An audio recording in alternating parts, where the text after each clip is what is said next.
right, the big story of the day are the power outages, and so I'm so honored to have Alicia Shoddy. She's with the CenterPoint, and she's actually Director of Communications to give us an update on how power restoration is going. Now, can you hear me?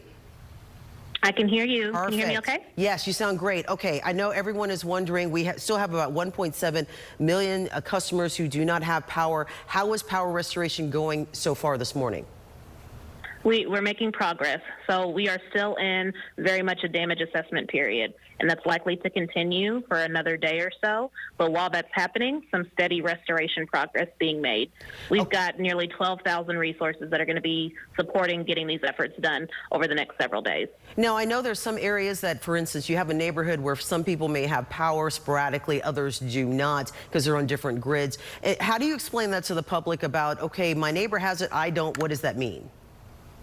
It could mean a variety of different things. At this point, likely as we're making repairs and restoring, you might have neighbors that are on different circuits.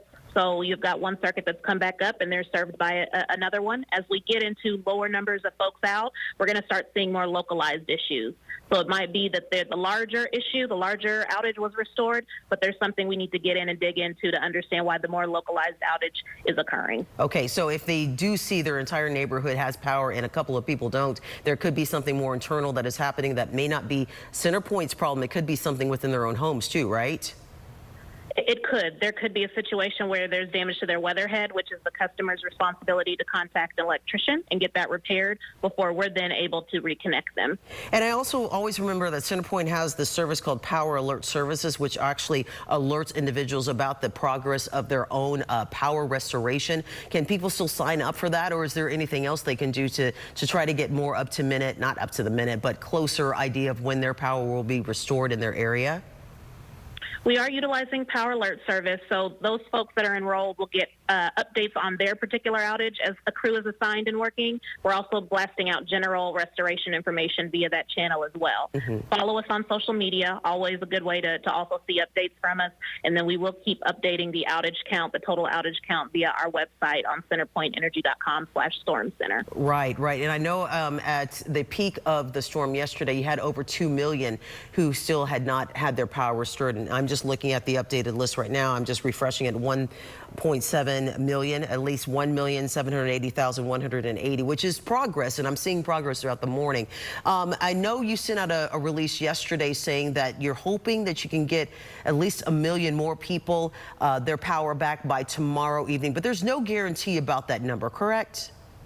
We're feeling pretty confident based on what assessments we have completed and restoration that's ongoing. So we're feeling confident that by the end of the day tomorrow, we'll have 1 million customers that have been impacted restored. Still a long way to go after that. So efforts will continue, and some of those harder hit areas expect to be without power for several days. Okay, and actually after that, if people are still without power throughout the rest of this week, what do you suggest that they do?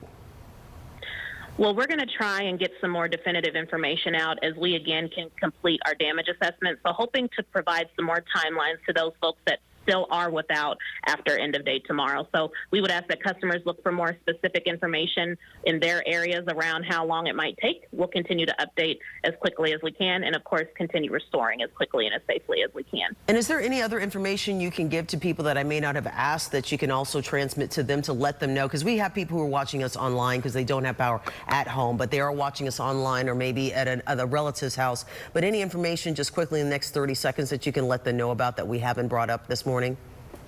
I think we've covered it. Just please continue to watch our various channels. We'll continue to proactively communicate as we have information to share.